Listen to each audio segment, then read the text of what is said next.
அரசியல் அரங்கத்திற்கு வணக்கம். வணக்கம். இன்றைய தினம் பல்வேறு செய்திகள் வந்திருக்கு. அதில் முக்கியமான சில செய்திகளை மட்டும் பார்ப்போம். முன்னாள் அமைச்சர் திரு அனிதா ராதாகிருஷ்ணனை இப்போ சற்று முன்னாடி கைது பண்ணியிருக்கிறாங்களே, அது விஷயம் என்ன? இல்லை, எதுக்காக கைது பண்ணியிருக்காங்க? இல்லை, அவதூறாக பேசிட்டாரு அப்படின்னு கைது பண்ணிக்கிறாங்க. யார் அவதூறாக பேசிட்டாரு? முதலமைச்சரை பேசிட்டாரு. முதலமைச்சரே அவதூறாக பேசிட்டாரா? ஆமாம். ஐயாவே பேசிட்டாரு. ஆமாம். சிஎம்ஏ பேசிட்டாப்ல. ஆமாம். சாரையே பேசிட்டாப்ல. அவர் ப்ரோவே பேசிட்டாப்லையா? ஆமாம். ஓ, என்ன அவதூறு பேசிட்டாரு? இல்லை, அவதூறாக பேசிட்டாரு. அதாங்க, என்ன அவதூறு? முதலமைச்சரை பற்றி அவதூறு பேசியிருக்காரு அப்படின்னு கைது. ஆ. என்ன அவதூறுன்னு இருக்கும்ல? அவதூறுனா என்ன? அவதூறு, அவமானப்படுத்தி ஒரு வார்த்தைகளை போட்டு பேசுவது அவதூறு. அதானே? ஆமாம். அநாகரிகமாக பேசுவது, இல்லாத ஒன்றை பேசுவது, புறம் பேசுவது, இழிவுபடுத்தி பேசுவது, நடக்காத ஒன்றை பேசுவது, அது அவதூறு. முதலமைச்சர் வந்தவர்கள் இருக்காங்க. முதலமைச்சருடைய தனிப்பட்ட வாழ்க்கை குறித்தோ குடும்பம் குறித்தோ இல்லாத ஒன்றை பற்றி பேசி அவருடைய தனிமனித ஒழுக்கத்திற்கும் அவருடைய பொது வாழ்க்கைக்கும் அவருடைய குடும்ப வாழ்க்கைக்கும் கேடு விளைவிப்பது, குந்தகம் விளைவிப்பது, அதனால் சமூகத்தில் அவர்களுடைய நற்பெயரை கெடுப்பதற்கு பெயர் அவதூறு. சரிதானே? ஆமாம். சரியா இருக்கணும். இப்போ அனிதா ராதாகிருஷ்ணன் அவர்கள் அவதூறு பரப்பிட்டார்னா என்ன அவதூறு பரப்பினார்? 20/6/2026 திருச்செந்தூர் சட்டமன்ற தொகுதி உட்பட்ட ஒரு பகுதியில் ஒரு கூட்டம். அந்த கூட்டத்தில் முன்னாள் அமைச்சர் திருச்செந்தூர் சட்டமன்ற உறுப்பினர் அனிதா ராதாகிருஷ்ணன் அவர்கள் பேசுறாரு. பேசும்போது முதல்ல சட்டசபை நடக்கு இல்லையா, அந்த நேரத்தில் ஒரு கூட்டம் நடக்குது. சட்டசபையில் அந்த முதல் நாள் அந்த வாதங்கள் குறித்து அவர் பேசுறாரு. பேசும்போது நான் ஒரு வியாபாரி, எனக்கு ஒரு கடைக்குள்ளே ஒருத்தன் வரானா அவன் எந்த நோக்கத்துக்கு கடைக்குள்ள வரான், பொருளை வாங்க வரானா எப்படி வரான்னு முகத்தை பார்த்தே கண்டுபிடிச்சிருவேன். சட்டசபையில் ஒரு மூஞ்சை பார்த்து தெரிஞ்சு போச்சு. அவர் நான் ஜாலியாக இருந்தேன் அப்படின்னு சொல்லி ஒரு வார்த்தையை பதிவு பண்ணுறாரு. ஜாலியாக இருந்தேன், என்னை கொண்டு இங்கே உட்கார வச்சிருக்கீங்களே அப்படிங்கிற மாதிரி உட்கார்ந்துருந்தாரு. மூஞ்சி தொங்கி போச்சு அவருக்கு அப்படின்னு ஒரு திருநெல்வேலி அந்த தூத்துக்குடி வட்டார வழக்கில் அவர் பேசுகிறார். பேசிட்டு அந்த மாதிரி அவன் ஒன்றும் தெரிய மாட்டேக்கு அப்படின்னு அவன் வேணும் ஒரு மாதிரி சாதாரணமாக ஸ்லாங்கில் பேசுகிறான்னு வச்சுக்கோங்களேன். சரி, ஒருமையில் தமிழ்நாடு முதலமைச்சர் ஒரு பெரிய இடத்துல இருக்காரு. அவரை நம்ம தேர்தலுக்கு முன்னாடி பேசுறது வேற, தேர்தலுக்கு பிறகு நம்மளே மரியாதையா அவர்களே மாண்புமிகு அமைச்சர் பெருமக்களே முதலமைச்சர்னு பேசுகிறோம். அதான் மரியாதை. ஏன்னா அது மக்களால் தேர்ந்தெடுக்கப்பட்ட ஒரு பிரதிநிதி கொடுக்க வேண்டிய மரியாதை, மாற்று கருத்து இல்லை. இப்போ நான் வயசில் சின்னவன், தமிழ்நாடு முதலமைச்சர் எனக்கு மூத்தவர், அவரை இல்லை அண்ணன் என்றோ இல்லை மரியாதைக்குரியவர் என்றோ அழைப்பில் தவறில்லை. சின்னவராக இருந்தாலும் ஒரு அமைச்சராக இருந்தால் மரியாதை தான் கொடுக்கணும், மாற்று கருத்து கிடையாது. அந்த இடத்துல மரியாதை குறைவாக அவர் பேசிட்டார் அப்படின்னா அவருடைய கண்ணியத்திற்கு இழுக்கு ஏற்பட்டிருக்கு. அதாவது முதலமைச்சருடைய கண்ணியத்துக்கு இழுக்காக இவர் மரியாதை குறைவாக பேசிட்டாரு அப்படின்னா அவன் இவன் பேசுனதுக்கு சட்டத்தில் ஐபிசி சிஆர்பிசி இருக்கு இல்லையா, இப்போ மாற்றிருக்காங்க இல்லையா, இந்த பிரிவுகளில் எதுலையாவது ஒருமையில் பேசியதற்கு நீ எல்லாம் ஒரு ஆள் அப்படின்னு நான் உங்களை கேட்குறேன், அப்படிங்கிறத வழக்கு பதிவு பண்ண முடியுமான்னு வழக்கறிஞரை கேளுங்க. அவன் அப்படின்னு சொன்னதுக்கு ஒருமையில் பேசியதற்கு வழக்கு பதிவு செய்ய முடியுமா? அவன்னு சொன்னதுக்கு இது எப்படி அவதூறு? எந்த பிரிவுலையுமே இல்லை. கெட்ட வார்த்தை போட்டு திட்டினா வழக்கு பதிவு செய்யலாம். ஆமாம். 506 Part 2 கெட்ட வார்த்தை பற்றி கொன்றுவேன்னு சொல்கிறது, ஆபாசமாக பேசுவது, பர்டிகுலர் ஆபாச வார்த்தையில் பேசுறதுக்கு வழக்கு பதிவு செய்யலாம். பொது வழியில் இல்லை சாதியை சொல்லி பேசுனா வழக்கு பதிவு செய்யலாம். ஆனால் அவன் அப்படின்னு சொன்னதுக்கு வழக்கே பதிவு பண்ண முடியாது. நீதிமன்றத்தை அந்த வழக்கு நிற்கவும் நிற்காது. அப்படிப்பட்ட வழக்கில் கைது பண்ண முடியுமா? கைது பண்ண முடியாது. ஆனால் மதுரை உயர்நீதிமன்ற கிளையில் நீதியரசர் மரியாதைக்குரிய மாண்புமிகு இளந்திரன் அவர்கள் ஒரு கதை பதிவு பண்ணியிருக்காங்க. 1967 தமிழ்நாட்டு சினிமாக்காரங்க தான் ஆண்டுகிட்டு இருக்காங்க. நாம தான் அவங்களுக்கு ஓட்டு போட்டு முதலமைச்சராக இருக்கோம். அதனால் நாம் யாராக இருந்தாலும் மரியாதை கொடுக்கணும். 7 முறை சட்டமன்ற உறுப்பினராக இருந்த ஒருத்தருக்கு ஒரு எம்எல்ஏ இப்படி பேசலாமா அப்படிங்கிற கேள்வியை நீதியரசர் அவருடைய பார்வையில் வச்சுருக்காங்க. நீதியரசர்கிட்ட முழு காணொலியை போட்டு காட்ட மாட்டாங்க. அரசு தரப்பு வழக்கறிஞர்களும் காவல்துறையும் என்ன கொண்டு போய் கொடுக்குறாங்களோ அதன் அடிப்படையில் நீதிபதிகள் கருத்து சொல்லுவாங்க. அவங்களுக்கு டெக்ஸ்ட்டாக தான் இருக்கும். டெக்ஸ்ட்டாக இப்படி என்ன பேசியிருக்காங்க அப்படிங்கிறத எஃப்ஐஆரை பார்த்துட்டு அவங்க பண்ணுவாங்க. அப்புறம் வாத பிரதிவாதங்கள் நடக்கும்னு வச்சுக்கோங்களேன். அதுக்கப்புறம் முழு காணொலி கொடுக்கப்பட்டு இந்த வழக்கில் அவர் பேசியது உண்மைதானா, எந்த கோணத்தில் பேசினாருங்கெல்லாம் பார்க்கப்படும். இப்போ நம்மகிட்ட இருக்க கேள்வி என்னென்னா, அனிதா ராதாகிருஷ்ணன் அவர்கள் தமிழக முதலமைச்சர் விஜய் அவர்களை தனிப்பட்ட வாழ்க்கை குறித்து ஒருத்தரோடு தொடர்பு படுத்தி பேசிட்டாரு அப்படிங்கிறதுக்காக கைது என்றால், ஒரு கேக்கு வெட்டின புகைப்படம் வெளியே வந்துச்சு. அந்த புகைப்படத்துடைய கமெண்ட்டு கீழே எப்படி வச்சாலும் ஒரு 2 லட்சம் கமெண்ட் நான் பார்த்துருப்பேன். ஒரு 500 1000 நான் பார்த்து ஒரு 10,000 பேர் 20,000 பேர் ஷேர் பண்ணியிருப்பான். அவன் பக்கங்களில் போட்டான். தாவேக்கா கட்சியை சார்ந்த ஆண்கள் பெண்கள் எல்லோருமே அந்த புகைப்படத்தை எடுத்து போட்டு பல்வேறு கருத்துக்களை பதிவு பண்ணியிருந்தாங்க. இப்போ அவங்க எல்லாரையும் கைது பண்ணிடலாமா? ஸோ இது அவதூறு தானே, அதை மீன் பண்ணி தான் அவர் பேசுறாரு. அனிதா ராதாகிருஷ்ணன் அதை மீன் பண்ணி தான் பேசுறாரு அப்படிங்கிறது தான் என்னுடைய புரிதல். ஏன்னா அந்த காணொலி தான் 20/6 பேசப்பட்டது. அந்த காணொலிக்கு அப்புறம் தான் ஆத்தூர் காவல் நிலையத்தில் தாவேக்காவை சார்ந்த ஒருத்தர் வந்து புகார் அளிக்கிறார். அந்த புகார் அடிப்படையில் தான் ஆத்தூர் காவல் நிலையத்தில் வழக்கு பதிவு செய்யப்படுது. அந்த வழக்கின் அடிப்படையில் தான் உயர்நீதிமன்ற கிளையில் ஜாமீன் கேட்டு அனிதா ராதாகிருஷ்ணன் போறாரு. ஜாமீன் மறுக்கப்படுது. ஜாமீன் மறுக்கப்பட்ட உடனே ஆய்வுக்கு சென்ற அனிதா ராதாகிருஷ்ணன் கைது செய்யப்படுறாரு. இப்போ ரிமாண்டுக்கு அவர் அழைச்சிட்டு போயிட்டு இருக்காங்க. ரிமாண்ட் பண்றாங்களா இல்லையாங்கிறது பொறுத்து வந்து பார்ப்போம். அதெல்லாம் தாண்டி இப்போ 10 லட்சம் 10,000 பேர் மினிமம் 10,000 பேராவது அந்த புகைப்படத்தை ஷேர் பண்ணி எல்லாம் கண்டமணிக்கு பேசலாம். நம்ம அதை வந்து ஒரு வார்த்தை கூட பதிவு பண்ணல. ஏன்னா அது அவருடைய தனிப்பட்டது, நமக்கு தேவையும் இல்லை, அதுக்குள்ளே போக வேண்டிய அவசியம் இல்லை. விஜய் அவருடைய விவாகரத்து வழக்கு வந்த பொழுது அதில் அவங்க உண்மையிலே பாதிக்கப்பட்டிருக்காங்க அப்படிங்கும்போது நம்ம அதில் பேசணும். அதுக்கப்புறம் அது பேச வேண்டிய அவசியமும் ஏற்படலை, தேவையும் ஏற்படலை. ஆனால் தமிழகம் முழுக்க தாவேக்கா கட்சியை சார்ந்தவர்கள் தான் அதை எடுத்து முதல்ல போட்டது. தாவேக்கா ஆதரவாளர்கள் தான் போட்டாங்க. அதுக்கப்புறம் டிஎம்கேவுடைய ஐடி விங் எடுத்து போட்டாங்க. அப்புறம் பல தரப்புல எடுத்து போட்டான்னு வச்சுக்கோங்களேன். இவங்க எல்லாரையும் நீங்கள் வந்து தனிப்பட்ட முறையில் அவதூறு பரப்புறீங்க, பர்சனலாக நீங்கள் பேசுகிறீங்க அப்படின்னு வழக்கு பதிவு செய்து கைது பண்ணிடலாமா? அப்போ விஜய் அவர்களை பற்றி பேசுறதுக்காக தான் இந்த கைதா? அது வெளியே சொன்னது. ஆனால் உண்மையிலே என்னென்னா, இந்த முதலமைச்சரை பேசுனதை விட முதல் போட்ட முதலமைச்சர் ஒருத்தர் இருக்கார்ல, ஆமாம், அவரை பேசியதற்காகத்தான் இந்த கைதா அப்படிங்கிற கேள்வி இப்போது எழுந்திருக்கு. ஏன் அப்படின்னா, அனிதா ராதாகிருஷ்ணன் வந்து இதுக்காக கைது அப்படிங்கிறது வந்து வெளியே சொன்னது. வழக்கு பதிவு செய்யும் போது எளிதாக இருக்கும். ஏன்னா முதலமைச்சரை இழிவுபடுத்தி விட்டார், முதலமைச்சர் மீது ஒருமையை பேசிட்டார், முதலமைச்சரை தனிப்பட்ட வாழ்க்கையை பேசிட்டாரு, முதலமைச்சர் மீது அவதூறு பரப்பிட்டாரு அப்படிங்கிறது சேர்க்கும்போது, ஒரு பெண் அப்படிங்கிற சேர்க்கும்போது வந்து வழக்கு பதிவே காரணமாக இருக்கும். ஆனால் அதே கூட்டத்தில் அனிதா ராதாகிருஷ்ணன் வந்து லாட்ரிக்காரன் ஒருத்தர் இருக்கான், அவனால் தமிழ்நாடே நாசமாக போக போகுது, தமிழ்நாட்டையே அந்த குடும்பம் வந்து விலைக்கு வாங்கிக்கிட்டு இருக்கு அப்படின்னு பேசுறார். யாரை?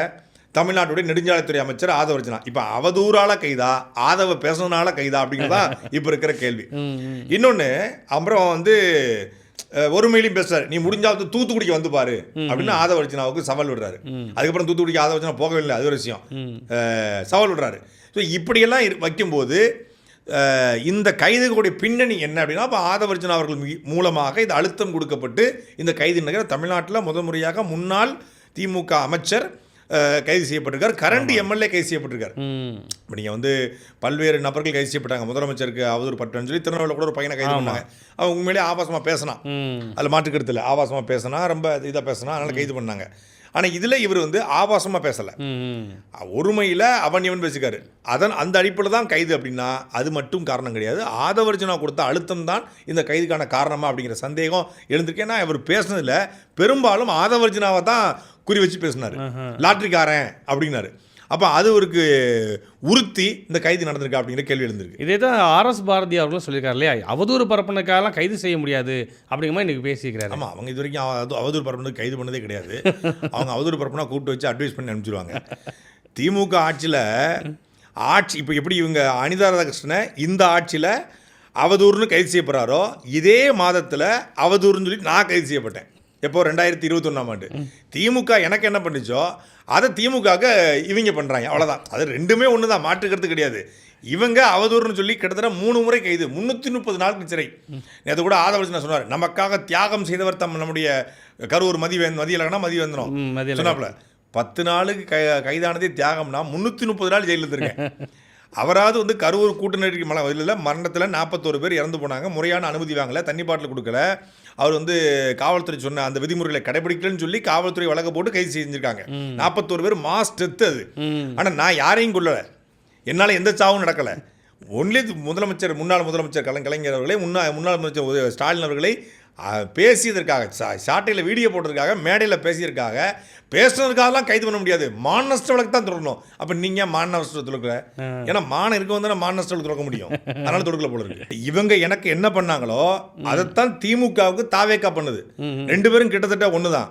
இப்போ அவதூறு பரப்பியதற்காக கைது பண்ணுறது எந்த அளவுக்கு நீங்கள் வேகம் எடுக்கிறீங்களோ, இன்றைக்கி தமிழ்நாட்டினுடைய ஒரு பெண் ஆய்வாளர் ராஜலட்சுமி நினைக்கிறேன் அந்த ஆய்வாளர் பேர், அந்த ஆய்வாளர் மேலே ஒரு ஊழல் வழக்கு வந்து பதிவு செய்யப்படுது. அதை அவங்க வந்து நீதிமன்றத்தில் போய் ஊழல் பண்ணியிருக்கமா பண்ணலான்னு சொல்லி நிரூபிக்க போகிறாங்க.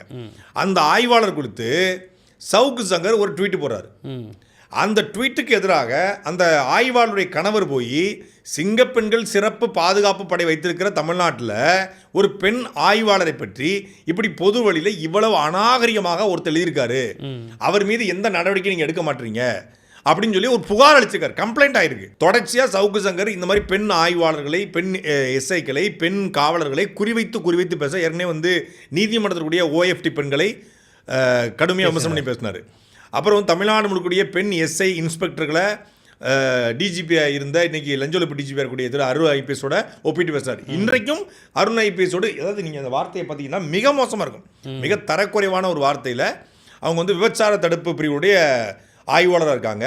அப்படி ஆய்வாளராக இருக்கும்போது அருண் ஐபிஎஸ்க்கு சில பெண்களை அனுப்பிச்சு வச்சாங்க அப்படின்னு பேசியிருக்காரு. இதுக்கு ஏதாவது ஆதாரம் இருக்கா, எவிடன்ஸ் இருக்கா? அவள் எந்த அடிப்படையில் பேசினாரு? நீங்கள் அப்போ வந்து ஒரு பக்கம் வந்து என்னென்னா லைட்டாக அந்த ஆட்சியை வந்து குத்துற மாதிரி குத்திக்கிறது, இன்னொரு பக்கம் அந்த ஆட்சியை வந்து பாராட்டுற மாதிரி பாராட்டிக்கிறது. அப்போ யாரால் சவுக்கு சங்கர் இயக்கப்படுறாரு அப்படின்னு ஒரு கேள்வி இருக்குது. இப்போ இங்கே இதுக்கு போய் பாஞ்சு போய் நடவடிக்கை எடுக்கிற காவல்துறை இங்கே ஒரு பெண் ஆய்வாளரை ஒருத்தன் அவங்க வந்து பெண்களை வந்து ஒரு உயர்ந்த காவல்துறை அதிகாரிக்கு வந்து அனுப்பிச்சு வச்சாங்கன்னு ரொம்ப மட்டமானது. அந்த பெண் ஆய்வாளருடைய கணவர் சொல்கிறாரு, இந்த செய்தியை பார்த்துட்டு என் பிள்ளைகள் கல்லூரி போக மறுக்குது. எல்லாருக்கும் பர்சனல் ஒன்று இருக்கலாங்க, எல்லாருக்கும் இருக்குது, எல்லா குடும்பத்துக்கும் பர்சனல் இருக்குது. அப்போ அந்த பர்சனலை பற்றி பேசும்போது அந்த குடும்பம் பாதிக்கப்படுங்கிற கொஞ்சம் குறைந்தபட்ச ஒரு அறம், ஒரு நியாயம் கூட இல்லாமல் பேசுகிறாரு. ஆனால் அதே காணொலியில் ஆதவர்ச்சனா வந்து சிறப்பாக செய்கிற மாதிரி ஒரு பிம்பத்தை உருவாக்குறாரு. இப்போ யாரால் யார் இயக்கப்படுறா? எல்லாரையும் விமர்சனம் பண்ணுற ஒருத்தன் ஆதவர்ச்சனா வந்து சொல்லிட்டாரு, நெடுஞ்சாலைத்துறை கான்ட்ராக்டில் யார் யாரெல்லாம் லஞ்சம் கொடுத்தீங்களோ, யார் யாரெல்லாம் பார்ட்டி ஃபண்டு கொடுத்தீங்களோ எல்லாரும் பட்டியலை கொடுங்க, நாங்கள் எல்லாத்தையும் வாங்கி தரோன்றாரு. நான் தெரியாமல் கேட்குறேன், நெடுஞ்சாலைத்துறையில் கான்ட்ராக்டு அந்த அதிகாரியுடைய கையொப்பம் இல்லாமல் கான்ட்ராக்ட் கொடுக்க முடியுமா? முடியாது. அதிகாரிகளுக்கு தெரியாமல் யாரும் ஒத்த பைசா கொடுக்க முடியாது. அப்போ கான்ட்ராக்ட் கொடுப்பதற்கு நீங்கள்லாம் கமிஷன் கொடுத்துருந்தீங்கன்னா அதிகாரிகளுக்கு போயிருக்குமா, போயிருக்காதா? அதிகாரிகள் நேர்மையான அதிகாரிகளா? அப்போ அதிகாரிகளுக்கு போயிருக்குன்னா நீங்கள் அமைச்சர் மேலே முன்னாள் அமைச்சர்கள் மேலே உள்ள பணம் கொடுத்த மட்டும் சொல்லுங்கன்றாரு. அதே அதிகாரி தான் தொடர்றாங்க. இப்போவும் எந்த துறைக்கு அதிகாரி மாற்றிருக்காங்க? தமிழ்நாட்டுடைய தலைமைச் செயலாளரில் தொடங்கி யாருமே மாற்றப்படலை. சில ஐபிஎஸ் அதிகாரிகளும் சில ஐஏஎஸ் அதிகாரிகளும் மாற்றிருக்காங்களே ஒழிய மற்றபடி துறை சார்ந்த அத்தனை அதிகாரிகளும் திமுக ஆட்சியில் யார் இருந்தாங்களோ அப்படியே தொடர்றாங்க. அப்போ திமுக ஆட்சியில் அவங்க ஊழல் பண்ணியிருந்தாங்க அப்படின்னா அந்த அதிகாரிகளுக்கும் தொடர்பு இருப்பாங்கல்ல. அப்போ அந்த அதிகாரி பண்ணி நடவடிக்கை எடுக்கணும்ல. அதிகாரியை மாற்றாமல் நான் ஊழலை ஒழிச்சிட்டேன், லஞ்சத்தை ஒழிச்சிட்டேன், நீங்கள் வந்து அமைச்சர், இதெல்லாம் வந்து கண் துடைப்புக்கு, என்ன சொல்கிறது, வாக்கரசியலுக்கு, மக்கள்கிட்ட வந்து ஜிகனா காட்டுவதற்கு, ஜிம்பிளிக்கு காட்டுறதுக்கு வேணால் பயன்படுமே ஒழிய களத்தில் ஒன்றும் இல்லை. அடுத்ததாக கரூரில் வந்து 41 பேர் மரணம் அடைஞ்சதில் எங்கள் மேலே திமுக மேலே பழி போடுறாங்க அப்படின்னு ஆதவர்ஜனா மேலே நாங்கள் வந்து உச்சநீதிமன்றத்தில் வழக்கு தொடுக்க போகிறோம் அப்படின்னு திமுகலேருந்து இன்றைக்கி சொல்லியிருக்காங்களே. அதாவது கண் கெட்ட பிறகு சூரிய நமஸ்காரம்னு கேள்விப்பட்டிருக்கீங்களா? அதைத்தான் திமுக அன்றைக்கி பண்ணிகிட்டு இருக்கு. தலையால் அடித்து செப்டம்பர் 27 இரவு 9:30 மணிலேருந்து கரூர் வழக்கில் 41 பேர் மரணம் அடைஞ்சிருக்காங்க. விஜய் அவருடைய காலதாமதம் மட்டுமே இந்த மரணத்துக்கான காரணம். புஷியானந்த் அவர்களும் தலைமை நிலைய செய்திக்குறிப்பிலையும் தொடர்ச்சியாக அங்கே அனௌன்ஸ்மெண்ட்டாகவும் விஜய் அவர்கள் செப்டம்பர் 27 காலை சரியாக 8:30 மணிக்கு நாமக்கல், 12:30 மணிக்கு கரூருக்கு வருவார் என்று சொல்லப்பட்டது. ஆனால் வீட்டிலேயே சென்னையிலேயே 8:30 மணிக்கு தான் கிளம்புனாரு. நாமக்கல் வரதுக்கு 2 மணி ஆயிடுச்சு. 5 மணிக்கு தான் அங்கே கரூருக்குள்ளே நுழைகிறாரு. 7 மணிக்கு வந்து சேர்றாரு. அவருடைய காலதாமதம்.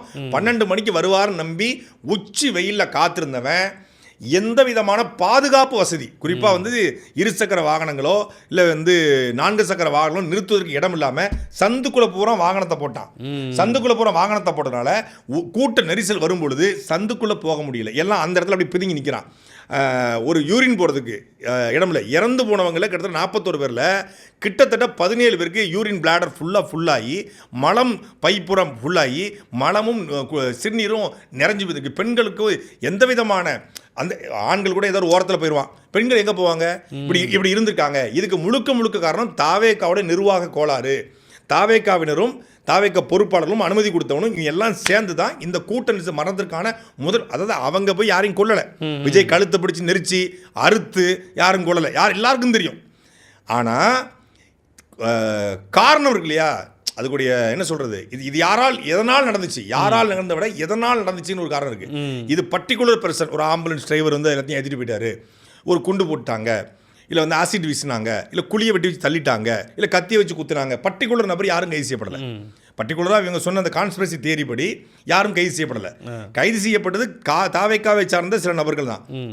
இப்போ இந்த குண்டு வீசியிருந்தாங்க, உள்ள ஏதாவது கண்ணீர் புகை கொண்டு வீசினாங்க, செருப்பை கழட்டி வீசினது வந்து இவங்க மேலே வீசினாங்க, தண்ணி பாட்டில் தூக்கி வீசினாங்க, இல்லை கூட்டத்தில் ஆம்புலன்ஸை புகுந்து கூட்டத்தை வம்படியாக வந்து பிளக்க விட்டாங்க, மரத்தில் வந்து வம்படியாக குதிச்சாங்க, கூட்டத்தில் வந்து சின்ன சின்ன கத்தியில் வச்சு குத்துனாங்க, பின்னாடி வம்படியாக வந்து பெண்களை தள்ளுனாங்க அப்படின்னா 57 ட்ரோன் கேமராக்கள் கிட்டத்தட்ட தமிழ்நாட்டு எல்லா ஊடகங்களும் இருக்கு. விஜய் அவர்களுடைய ரூட் மாஃபியா டீமு, விஜய் அவர்களுடைய தனிப்பட்ட தலைமைச் செயலக தமிழக வெற்றிகளுடைய டீமு, இந்த பக்கம் வாய்ஸ் ஆஃப் காமன் டீமு எல்லாம் கேமராவோட HD குவாலிட்டியோட 4K தரத்துடைய கேமராவோட இருக்கு. அந்த விஜய் அவருடைய பிரச்சார வாகனம் சுத்தி CCTV இருக்கு. இது எல்லாத்தையும் மீறி யாராவது ஒரு அந்நிய நபர், யாராவது தேர்ட் பர்சன், யாராவது வந்து ஒரு ஸ்ட்ரேஞ்சர் உள்ள வந்து இந்த மாதிரியான கான்ஸ்பிரசி தியரி பேசக்கூடிய இந்த வேலைகளை செஞ்சிட முடியுமா? முடியாது. இன்னொன்று ஆதவர்ஜனாவும் விஜய் அவர்களும் டாப்பில் போய் நிற்கிறாங்க. கிட்டத்தட்ட ஒரு 20 அடிக்கு ஒரு 18 அடிக்கு அந்த பேருந்து அதுக்கு மேலே நிற்கிறாங்க. மொத்தமாக எல்லாரும் பார்க்க முடியுது. அப்போ யார் பண்ணியிருந்தாங்கன்னு அவங்களுக்கு விசிபிளாக தெரிஞ்சிருக்கும். தண்ணி பாட்டில் வீசுறத பார்க்குறாங்க, மயங்கி விழுறத பார்க்குறாங்க, எல்லாம் அவங்களுக்கு தெரியுது. அதெல்லாம் தாண்டி உள்ளே வரும்பொழுது இந்த மாதிரி காவல்துறைக்கு நன்றி அப்படின்னு முதல் வார்த்தையாக விஜய் அவர்கள் பதிவு பண்ணுறாரு. ஏன் பதிவு பண்ணாரு? காவல்துறை இல்லைன்னா இந்த இடத்துக்கு நாங்கள் வந்திருக்கவே முடியாண்டாரு. காவல்துறைக்கு அங்கே வச்சு நன்றி சொன்ன விஜய் அவர்கள் அது கூட்டம் முடிஞ்ச பிறகு, மரணம் நிகழ்ந்த பிறகு காவல்துறையாக தான் நிகழ்ச்சிங்கிறாரு. ஆதவர்ஜனா அப்பட்டமாக சொல்கிறாரு, இது காவல்துறையால் நிகழ்த்தப்பட்டுச்சுங்கிறாரு. காவல்துறையால் நிகழ்த்தப்பட்டுச்சுல, அப்போ ஏன் அந்த காவல்துறை இன்னும் வச்சிருக்கீங்க? சஸ்பெண்ட் பண்ண வேண்டியது எல்லாத்தையும் வந்து ரிமாண்ட் பண்ண வேண்டியதானே? எல்லாருமே FIR போட வேண்டியதானே? பண்ண முடியுமா உங்களால்? அந்த அதை மட்டும் சொல்லலை, தமிழ்நாடு முழுக்க எல்லா இடங்களுக்கும் காவல்துறை எங்களுக்கு வந்து வம்படியாக கூட்டத்தில் விட்டு வெளியேறிட்டாங்க. எவ்வளோ பெரிய அலிகேஷன் பாருங்கள். தமிழக காவல்துறையே மக்களை கொள்வதற்கு பார்த்தாங்க. உண்மையிலே சொல்லப்போனால் கரூரில் காவல்துறை மட்டும் சரியாக செயல்படாமல் இருந்திருந்தா 150 பேர் செத்துருப்பான். நான் கண்ணுக்கு முன்னாடி பார்த்தேன். அங்கே ஆதவர்ஜனாவோ நிர்மல்குமாரோ இன்றைக்கி இருக்கக்கூடிய ராஜ்மோகனோ இல்லை திரு விஜய் அவர்களோ யாரும் கரூரில் இல்லை, எல்லாம் ஓடி போயிட்டாங்க. கரூருக்குள்ளே வேற எங்கேயும் தலைமறை வந்தாங்கன்னு தெரியாது, திருச்சியில் பதுங்கியிருந்தாங்களா எங்கேயும் தெரியாது. ஆனால் எல்லாம் தலைமறை. டாக்டர் பிரபுல ஆரம்பித்து, லைலாமனில் ஆரம்பித்து, இந்த ரமேஷில் ஆரம்பித்து எல்லாம் அப்ஸ்காண்டு, மொத்த பேர் அப்ஸ்காண்டு. இப்போ தேடவே இல்லை. ராஜ்மோகன்லாம் செல்லை சுவிட்ச் ஆஃப் பண்ணிட்டு அப்ஸ்காண்ட் ஆகிட்டாப்புல. டாக்டர் பிரபுலாம் வந்து கோவாக்கு போயிட்டாப்புல. ஆனால் களத்தில் நின்னது யார்? அன்றைக்கி ரத்தம் கொடுத்தது நாம் தமிழ் கட்சி, அறிக்கைப்படுது நாம் தமிழ் கட்சி. களத்தில் போய் நின்று இரவோடு இரவாக தம்பி இடுமானம் காத்தி போனார், அண்ணன் நன்மாறன் போனார், அண்ணன் சீமானவர் காலை 8 மணிக்கு நாங்கள் போய் நின்று கரூரில் போனோம். மறுநாள் நான் 3 நாள் கரூரில் இருந்து என்ன நடந்துச்சு அப்படின்னு எல்லாத்தையுமே கேட்டேன். அங்கே போலீஸ்கார் ஒரு தனிப்பட்ட ஒரு காவலர் கிட்டத்தட்ட 50க்கும் மேற்பட்ட பாதிக்கப்பட்டவங்களை வந்து தோளில் தூக்கிட்டு ஓடிருக்காரு. ஒரு ஆள் போயிட்டு போயிட்டு போயிட்டு போயிட்டு வரான். அப்புறம் வந்து இந்த முதலுதவி சிகிச்சை, மூச்சு திணறதே மறந்துருக்காங்க எல்லாருமே. மூச்சு திணறல் தான். யாரும் வந்து இது வந்து கண்ணீர் புகை கொண்டோ இல்லை ஆக்சிஜனோ இல்லை அம்மோனியா வாயு கசிவோ அப்படிலாம் கிடையாது இல்லையா. மயக்கம் ஏற்பட்டது, நசுங்கி மயக்கம் ஏற்படுது, கீழே விழும்போது மேலே மேலே மிதிச்சிடுறாங்க, மூச்சு திணறது இல்லை நெஞ்சில் மிதிச்சிடுறாங்க, அது மாதிரி நடக்குது. அப்போ இந்த மூச்சு திணறி மயக்கம் அடைஞ்சிருக்காங்க. பல பேர் அந்த இடத்துல ஸ்பாட்லெஸ் ஆகலை. சில பேர் ஸ்பாட்லெஸ் ஆகிறாங்க, சில பேர் ஸ்பாட்லெஸ் ஆகலை. அவங்களுக்கு இந்த CPR என்று சொல்லப்படுகிற முதலுதவி சிகிச்சை கொடுத்தது காவல்துறை. அவங்க சொன்னாங்க தனியார் மருத்துவமனையிலே சேர்க்கலன்னாங்க.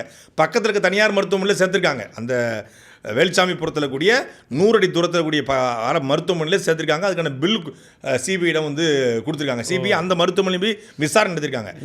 அங்கே கரூர் முழுக்க பல்வேறு தனியார் மருத்துவமனையில் நிறைய பேர் சேர்க்கப்பட்டிருக்காங்க. மதுரை மீனாட்சி மிஷனுக்கு கொண்டு போயிருக்காங்க, சேலத்துக்கு கொண்டு போயிருக்காங்க. இவ்வளவு நடந்திருக்கு. அப்பவும் கான்ஸ்பிரசி தியரி அப்படின்னு சொல்லி பேசுகிறாங்க. ஆனால் என்ன பெரிய குடும்பம்னா, இதை ஏன் சொல்ல வந்தேன்னா, இவ்வளவு நடந்துச்சு, நம்ம எல்லாம் பேசுகிறோம், ரொம்ப அன்றைக்கி 27 பேசுகிறோம். ஆனால் திமுக கோழை. திமுக உண்மையிலே சொல்ல போனால் கோழை.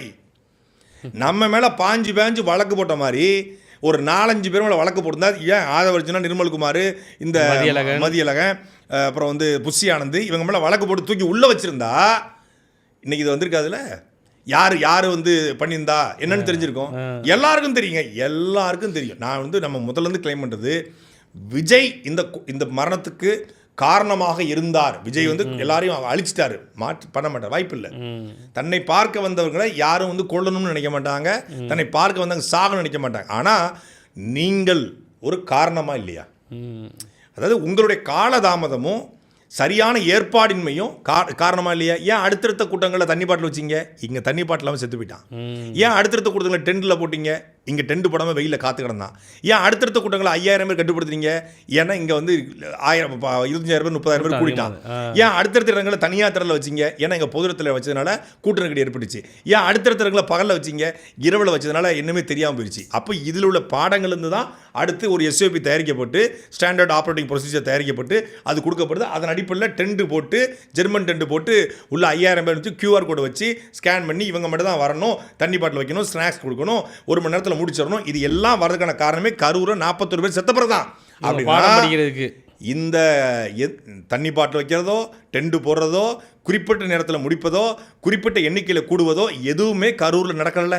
அப்போ நீங்கள் காரணமா இல்லையா? இந்த ப்ரொசீஜர் எல்லாமே கடைபிடிக்கப்படலை. வேலுச்சாமி புறத்தில் ஒருத்தருக்கு கூட தண்ணி இல்லைங்க. நான் நம்மகிட்ட ஒரு 1.5 மணி நேரம் வீடியோ இருக்குது, போய் எடுத்த வீடியோ. அதில் சொல்கிறாங்க, தெளிவாக சொல்கிறாங்க, 12 மணிக்கு வருவார்னு சொன்னாங்க. நாங்கள் 11:30 மணிக்கே போயிட்டோம் குடும்பத்தோட. அது காலையில் சாப்பாடு 9 மணிக்கு சாப்பிட்டது தான். சரி, அங்கே போய் ஏதாவது வாங்கிக்கலான்னு போனோம். கொஞ்சம் கொஞ்சமாக கூட்டம் கூடிச்சு. ஒரு 3 மணி வரைக்கும் ஒன்றும் இல்லை. 3 மணிக்கு அப்புறம் சரசரம் வர ஆரம்பிக்கிறாங்க. 5 மணிலாம் ரொம்ப க்ரௌடு வந்து கூடிடுது. சரி, எப்படியாவது இருந்து பார்த்துருவோன்னு பார்த்தா கடைசியில் 5:30 மணி 6 மணி நெருங்க ஒவ்வொருத்தராக குடும்பம் நாங்கள் பிரிகிறோம். 6:45 முதல் மரணம் விழுந்துருச்சு. அவர் வந்து 7:10 தான் வர்றாப்புல. ஆனால் 6:45 முதல் மரணம். விஜய் அவர்கள் வர்றதுக்கு கொஞ்சம் முன்னாடியே ஒருத்தர் மயங்கி விழுந்துட்டாரு. புரியுதா உங்களுக்கு? அந்த வண்டி வந்துகிட்டு இருக்கும்போதே ஒருத்தர் மயங்கி விழுந்தாரு. வண்டி போக போக போக இப்போ நீங்கள் எவ்வளோ நெருக்கடியான இடங்க. இந்த ரூமுக்குள்ளே ஒரு 100 பேர் நிற்கலாம். இதே ரூமுக்குள்ளே 100 பேர் நிற்கிற இடத்துல நீங்கள் வந்து இந்த சேரை தூக்கிட்டு நீங்கள் போகிறீங்க. அப்போ இந்த சேரை தூக்கிட்டு இப்போ நீங்கள் ஒரு ஆள் போகும்போது 2 பேர் நகர்றான். ஆமாம். ஒருத்தர் பெரிய சோஃபாவை தூக்கிட்டு வரான், இன்னொரு ஆள் ஒரு வந்து பெரிய டேபிளை தூக்கிட்டு வரான், அப்போ இன்னும் கொஞ்சம் பிதுங்குதுல. ஆமாம். இல்லை இன்னொருத்தர் பெரிய பீரோட தூக்கிட்டு வரான், பிதுங்குது. அப்போது நெருக்கடியான 100 அடி தூரத்தில் ஒரு பெரிய பேருந்தை கொண்டு வரும்போது பிதுங்குறான். பிதுங்கினவன் எல்லாம் பின்னாடி போகிறான், அப்படி விழுறான். இதுதான் நடந்துச்சு. இது CCTVயில் அழகாக பதிவாயிருக்கிறது. இவ்வளவு இருந்தும் ஆதவர்ஜுனா முழுக்க பழி போடுற அரசியலை பண்ணியிருக்காரு. இது திமுகவுடைய அப்பட்டமான தோல்வி. ஏன்னா திமுக அன்னைக்கு இதை புஷியானதை கைது பண்ண பெரிய ஆளாயிருவார், ஆதவர்ஜுனாவை கைது பண்ணால் பெரிய ஆளாயிருவார், நிர்மல்குமாரை கைது பண்ணால் பெரிய ஆளாயிருவார், இவங்களெல்லாம் கைது பண்ணி பெரிய ஆளாக்கிடக்கூடாது அப்படின்னு நினச்சாங்க. இவங்களாம் ஒரு ஆளான்னு நினச்சாங்க. இப்போ இவங்களுக்கு ஆப்படிக்கிறாங்க. இப்போ இந்த கரூர் வழக்கில் திரு ஆதவர்ஜுனா அவர்களோட பேரும் இருக்குது. அப்படி வழக்கில் அவர் பேர் இருக்கும்போது எப்படி அவர் தொடர்ச்சியாக திமுக மேலே குற்றஞ்சாட்டி, என்னப்பா வழக்கு நடக்கும்போது அதை பற்றி பேசக்கூடாது, இவர் அதையே தானே பேசிட்டு இருக்கிறார் எல்லா இடத்துல. அது சிபிஐட்ட சொல்லி விசாரணத்தில் உங்கள் கையில் காவல்துறை இருக்குது. நீங்கள் சம்மந்தப்பட்டிருந்து நம்ம அதான் முதல்ல சொல்கிறோம், சம்மந்தப்பட்டிருந்தா இவங்களால தான் நடந்துச்சு, தூக்குங்க, நீதிமன்றத்தை நிரூபிங்க. நீங்கள் மேடையில் பேசி வந்து பண்ணக்கூடாதுல்ல. இப்போ என்னென்னா கரூருக்கு போகிறாரு யார், மரியாதைக்குரிய தமிழ்நாடு முதலமைச்சர் திரு விஜய் அவர்கள் வந்து கரூருக்கு 10ஆம் தேதி இல்லை 2ஆம் வாரத்தில் போக திட்டமிட்டிருக்காரு. அவருக்கு வந்து அங்கே கோத்தாரி செப்பல் நிறுவனம் ஒன்று திறக்கிறாப்புல, ஃபுட் இந்த ஷூ நிறுவனம் 100-110 கோடியில் புதிய ஃபேக்ட்ரி திறக்கிறாங்க. அதை திறந்து வைக்க போகிறாரு. ஸோ அதை நேரடியாக சொல்ல முடியாது, அதுவும் ஒரு காரணம். அப்புறம் அதோட சாக்கா வச்சு பல்வேறு நலத்திட்டங்கள் வழங்குறது. இந்த 41 பேர் இவரை பார்க்க வந்து இறந்து போன 41 குடும்பத்திற்கு அரசு பணி கொடுக்கறதாக சொல்கிறாங்க. பணி அரசு பணி போடுறாங்க. அவங்க தகுதியின் அடிப்படையில் பல்வேறு பணிகள் கொடுக்குறாங்க. அந்த ஆணைகளை வழங்குவதற்கும் அவங்களுக்கு நலத்திட்டங்களை வழங்குவதற்கும் போகிறாரு. கரூருக்கு நான் போகும்போது, நான் செப்டம்பர் 27 போனேன். அதுக்கப்புறம் இப்போ தான் போகிறேன். இப்போ நான் போகும்போது செந்தில் பாலாஜி இருக்கக்கூடாது. ஒன்று இந்த வழக்கில் தூக்குங்க, இல்லைன்னா இப்போ இந்த இது போயிட்டு இருக்கு பார்த்தீங்களா, 35 கோடி பேரம், ஊத்தங்கரை இளையராஜா, அந்த வழக்கில் தூக்குங்க. ஏதோ ஒரு வழக்கில் நான் போகும்போது செந்தில் பாலாஜி அந்த ஊரில் இருக்கக்கூடாது அப்படிங்கிற முடிவுக்கு வந்து நான் இன்னாகும்போது அவர் அவுட் ஆகிருக்கணும். அப்போ நீங்கள் சொல்கிற மாதிரி இதை எதிர்பார்க்கலாம். 10ஆம் தேதிக்கு முன்னாடி போகும்போது செந்தில் பாலாஜி அங்கே இருக்க மாட்டார். ஏன்னா அவர் கோயம்புத்தூரில் தான் வீடு தங்கியிருக்காப்ல, இருக்க மாட்டார். இருந்தாலும் அவர் சொல்கிறாப்ல கரூரில் இருக்கக்கூடாது அப்படின்னு சொல்லி. அடுத்ததாக இங்கே மயிலாடுதுறை மாவட்டம் தரங்கம்பாடி பக்கத்தில் ஒரு காதல் ஜோடி வந்து மரணம் அடைஞ்சிடறாங்க. அவங்க வந்து ஆணவ படுகொலை செய்யப்பட்டாங்கன்னு ஒரு சாராரும், இல்லை அவங்க வந்து அவங்க உயிரை தாங்களே மாற்றிக்கிட்டாங்க அப்படின்னு ஒரு சாராரும் சொல்கிறாங்க. இதோட பின்னணி தகவல் என்ன நடந்துட்டுருக்காங்க? இல்லை, இது ஆணவ படுகொலை இல்லை, உயிரே மாற்றிக்கிட்டாங்க அப்படின்னு சொல்லப்படுது. போஸ்ட்மார்ட்டம் ரிப்போர்ட்லையும் அந்த பெண் வந்து எந்த விதமான உடம்புல எந்த தடயங்களும் இல்லை, அவங்களே தான் பண்ணியிருக்காங்க அப்படின்னு சொல்லப்பட்டிருக்கு. அப்போ இதுக்கு பேர் ஆணவ படுகொலை கிடையாது, தானே மாய்த்து கொள்வது தானே. இதை போய் எப்படி ஆணவ படுகொலைன்னு சொல்வீங்க அப்படின்ற கேள்வியை பொதுவாக எல்லாம் இருப்பாங்க. அரசு தரப்புலையும் காவல்துறை தரப்புலையும் இந்த விளக்கம் தான் கொடுக்கப்படுது. நான் கேட்குறேன், இப்போ நீங்கள் ஒரு பொண்ணை காதலிக்கிறீங்க, 2 வெவ்வேறு சமூகத்தை சார்ந்தவங்க. நான் வந்து அந்த பெண்ணோட சார்பாக இருந்து உங்களுக்கு நான் வந்து பயங்கரமான அழுத்தம் கொடுக்குறேன். உங்கள் வீட்டை வந்து அடித்து உடைக்கிறேன், உங்கள் அப்பாட்ட போய் உங்கள் பையன் நடமாட முடியாது, குடும்பத்தோடு அழிச்சிருவோம் அப்படின்னு உங்கள் அப்பாவை மிரட்டுறேன். இந்த ஊருக்குள்ளேயே உங்களை வாழ முடியாத நிலைமைக்கு ஒரு 3 மாதம் தொடர்ச்சியாக டார்ச்சர் பண்ணுறேன். சரியா? நீங்கள் மன உளைச்சலுக்கு ஆளாகி, ஏன்னா என்னால் உங்களுக்கு பாதிப்பு வந்துடும், என்னால் உங்கள் குடும்பத்துக்கு, உங்கள் அப்பாவுக்கு, உங்கள் வீட்டுக்கு பாதிப்பு வந்துடும், உங்கள் வீட்டையும் நான் ஆட்கள் கொண்டு போய் கள்ளத்துக்கு எறிகிறேன் அப்படிங்கும்போது மன உளைச்சலை நீங்கள் ஏதோ ஒன்று பண்ணிக்கிறீங்க. இதுக்கு பேர் என்ன? என்னுடைய ஆணவத்தில் என்னுடைய சாதியை காப்பாற்ற, என்னுடைய சாதிய திமிரில் நீங்கள் உங்களை வந்து நான் டார்ச்சர் பண்ணி, உங்கள் குடும்பத்தை டார்ச்சர் பண்ணி, உங்களை ஒரு விரக்தி மனநிலைக்கு தள்ளி, உங்களை நான் வந்து தற்கொலைக்கு தூண்டுறேன் அப்படின்னா அதுக்கு பெயர் என்ன? தன்னைத்தானே மாய்த்து கொள்வதுன்னா 2 பேரும் சேர்ந்து கிரிப்டோ கரன்சியில் இன்வெஸ்ட்மெண்ட் பண்ணிட்டு தற்கொலை பண்ணிட்டாங்களா? இல்லை. 2 பேரும் சேர்ந்து வந்து ஜங்கிள் ரம்மி விளையாண்டு அதை தோற்று போய் தற்கொலை பண்ணிட்டாங்களா? இல்லை. 2 பேரும் வந்து கார் லோன் வாங்கி கட்ட முடியாமல் தற்கொலை பண்ணிட்டாங்களா? இல்லை. 2 பேரும் விவசாயம் பண்ணி விவசாயம் தோற்று போச்சு, சரியான வசூல் வரல, இல்லை விவசாய கடன் வந்து தள்ளுபடி பண்ணுறேன்னு சொல்லிட்டு ஏமாற்றிட்டாங்க அப்படின்னு சொல்லி தற்கொலை பண்ணிட்டாங்களா? இல்லை. 2 பேரும் சேர்ந்து ஷேர் மார்க்கெட்டில் இன்வெஸ்ட்மெண்ட் பண்ணி ஷேர் எல்லாம் குறைஞ்சின்னு சொல்லி இந்த கிருஷ்ணகிரி பக்கத்தில் குடும்பத்தில் மனைவியை கொண்டுட்டு மகளை வந்து சுற்றில அடிச்சு கொண்டு அம்மா நீ செத்து போயிரு அப்படின்னு சொல்லிட்டு ஒருத்தர் குடும்பத்தில் லாரியில் வந்து செத்து போனார். அது மாதிரி ஷேர் மார்க்கெட்டை இன்வெஸ்ட்மெண்ட் பண்ணி ஷேர் பூரா சரிஞ்சதுனால 2 பேரும் தரங்கம்பாடியில் சத்துருவில் தற்கொலை பண்ணிட்டாங்களா? இல்லை. ஏங்க காதல், 2 பேரும் காதலிக்கிறாங்க. அந்த பையனுக்கு 19 வயசு, அந்த பொண்ணுக்கு வந்து மைனர் பொண்ணு. அந்த மைனர் பொண்ணு மேஜராக வந்ததுக்கப்புறம் கல்யாணம் பண்ணிக்கலாம் அப்படின்னு காத்திருக்காங்க. காதலுக்கு தடையே கிடையாது. எந்த வயசுலையும் யார் மீதும், எந்த சாதியின் மீதும், எந்த மதத்தின் மீதும் வரும். அது இதன்பானிலை ஒரு பாலினை இருப்பால் வரக்கூடியது. ஆனால் அந்த குறிப்பிட்ட சாதியை சார்ந்த பையன் இந்த குறிப்பிட்ட சாதியை சார்ந்த பெண்ணை காதிக்கிறாங்கிற ஒரே ஒரு காரணத்துக்காக அந்த பெண் வீட்டார் போய் அந்த வீட்டை கள்ள கொண்டிருக்காங்க. அந்த காணொலி இன்னைக்கு சமூக வலைதளத்தில் வைரலாக மாறிக்கொண்டிருக்கிறது. அந்த அம்மா சொல்லுது, குழந்தைங்களாம் வீட்டில் இருக்காங்க, கள்ளத்துக்கு எறியாதீங்க ஐயா, விட்டுருங்கய்யா அப்படின்னு கதறாங்க. அந்த பையனோட அப்பா சொல்கிறாரு, தொடர்ச்சியாக அவங்க வந்து மிரட்டினாங்க, உன் பையனை உண்டுலன்னு பண்ணிடுன்னு சொன்னாங்க, இந்த ஊரில் வாழ முடியாதுன்னு சொன்னாங்கன்னு எல்லாம் சொல்கிறாங்க. இப்படி மொத்தமாக ஒரு குடும்பத்தை விரக்தி மணலை கொண்டு போய் 2 பேரும் இன்னைக்கு அது வந்து தன்னைத்தானே மாய்த்து கொண்டதாக இருக்கட்டும். ஆனால் அதுக்கான காரணம் என்ன? கடன் தொல்லையோ, விவசாய தொல்லையோ, ஷேர் மார்க்கெட் தொல்லையோ கிடையாது. காதலிச்சது, மாற்று சமூகத்தை சேர்ந்த பெண்ணை காதலிச்சது. அந்த ஒரே ஒரு காரணம்னா இது முழுக்க முழுக்க ஆணவ படுகொலையெல்லாம் வரணும் என்று நாம சொல்கிறத விட தாவேகா கூட்டணியில் இருக்கக்கூடிய சிபிஐஎம்ஐ சார்ந்த மாநில செயற்குழு உறுப்பினர் இன்றைக்கு அந்த ஊருக்கே போய் பத்திரிகையாளர் சந்தித்து இது ஒரு ஆணவ படுகொலை என்று பேட்டி கொடுத்துருக்காரு. கொடுத்தது மட்டும் இல்லாமல் இந்த தகவலை பூரா அவர் இந்த பேட்டியிலே சொல்லியிருக்காரு, நாங்கள் தொடர்ச்சி அந்த களத்தில் போராடிட்டு இருக்கோம், தமிழக அரசு உடனடியாக ஆணவ படுகொலைக்கு என்று தனி சட்டத்தை ஏற்ற வேண்டும். இப்போ இதை எதில் பதிவு செய்கிறது? ஆமாம், நீங்கள் வந்து இது என்ன பண்ணுவாங்கன்னா தற்கொலை, அதுக்கு யாரை கைது பண்ணுவீங்க? அரஸ்டே கிடையாது. அவங்க தற்கொலை தானே, 2 பேருக்கும் வந்து எந்த விதமான அரசு இருக்காது. அவங்களே பண்ணிட்டாங்க, ஏதோ ஒரு காரணம், ரீசன், நோ ரீசன் அப்படின்னு முடிச்சுட்டு போயிட்டே இருப்பாங்க. அப்போ இந்த அரசு ஏன் இந்த ஆணவ படுகொலைக்கு எதிரான தனி சட்டத்தை இயற்ற தயங்குகிறதுங்கிற கேள்வியை கூட்டணி கட்சியாக இருக்கக்கூடிய சிபிஎம் கேட்டிருக்கு. இப்போ சமூக நீதித்துறை அமைச்சர் திரு வன்னியரசு அவர்கள் சட்டசபையினுடைய முதல் கன்னி பேச்சில் தமிழக அரசிடம் ஒரு கோரிக்கை வைக்கிறார். என்ன? இந்த மாதிரி வந்து அப்போ அன்றைக்கி அமைச்சர் கூட கிடையாது, அவர் எம்எல்ஏ தான். அது கோரிக்கை வைக்கும்போது தனி தீர்மானத்தை கொண்டு வரணும். அப்போ வந்து ஒரு தாவேக்காக்கு எதிராக பேசினார். நல்ல ஞாபகம் இருக்கு. முதல் கன்னி பேச்சில் வந்து தாவேக்கா ஆதரவு எம்எல்ஏவாக அவர் இருந்திருந்தாலும் கூட, அவருடைய தயவினால் தாவேக்கா ஆட்சி அமைச்சிருந்தாலும் கூட, அவர் வந்து கன்னி பேச்சில் பேசும்போது சில விவகாரங்கள்லாம் பேசிட்டு, இது குறிப்பாக அந்த ரத்தன் பண்டிட் வெற்றிவேல் அவருடைய பணி நியமனம் குறித்தெல்லாம் கேள்வி கேட்டு, ஜோதிடருக்கு போய் பணி நியமனம்லாம் கேட்டுட்டு, இந்த அரசியல் கோரிக்கையை வைக்கிறேன், ஆணவ படுகொலைக்கு தனி சட்டம் இயற்றப்படணும்னு சொல்கிறார். ஏற்கனவே வந்து பல்வேறு வன்கொடுமை தடுப்பு சட்டங்கள் இருக்கிறது, பிசிஆர் போன்ற சட்டங்கள் இருக்கிறது. அது வந்து ஒரு தனி மனிதனை சாதி ரீதியாக ஒடுக்குமுறைக்கு ஆளாக்கினாலோ, சாதி ரீதியாக இழிவுபடுத்தினாலோ, சாதி துவேஷத்திற்கு இழிவுபடுத்தினாலோ பிசிஆர் வந்து பாயும்.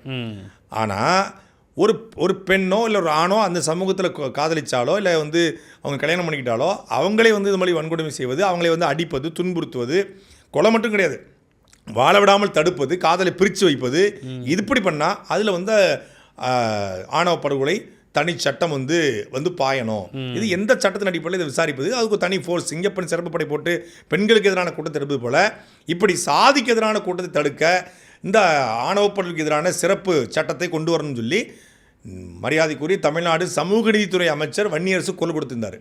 இப்போ வன்னியரசு அவர்கள் இது குறித்து பார்வை என்ன அப்படிதான் நம்ம இருக்கக்கூடிய கேள்வி. மதசார்பற்ற சமூக நீதி அரசுன்னு சொல்றாங்க. அண்ணல் அம்பேத்கர் அவர்களையும் தந்தை பெரியார் அவர்களையும் இவங்க வந்து அவருடைய தந்தை பெரியார் அவங்களுக்கு தந்தை இல்லையா, பெரியார் அவர்களையும் வந்து தன்னுடைய கொள்கை தலைவராக ஏற்றுக்கொண்டிருக்காங்க. 2 பேருமே சாதிய களத்தில் போராடினதாக சொல்லப்படுகிறது. குறிப்பாக அம்பேத்கர் அவர்கள் வந்து தன் வாழ்க்கையவே இந்த சாதிய தீண்டாமைக்கு, அடக்குமுறை, ஒடுக்குமுறைக்கு எதிராகவே அர்ப்பணித்தவர். ஒடுக்கப்பட்ட மக்களுக்காக தன் வாழ்க்கையை அர்ப்பணித்தவர்.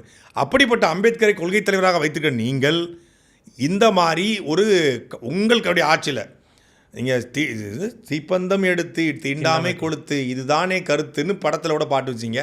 படத்தில் கூட நம்ம கூட சமூகலாம் பேசிட்டோம்னு சொல்லி சட்டசபையிலையும் பேசுகிறீங்க. அப்படிப்பட்ட உங்கள் ஆட்சியில் உங்கள் கண்ணு முன்னாடி நீங்கள் வைத்திருக்கிற காவல்துறையின் கட்டுப்பாட்டில் கூடிய தமிழக முதலமைச்சர் கட்டுப்பாட்டில் இருக்குது. அப்படி ஒரு மரணம் நிகழ்ந்திருக்கிறது.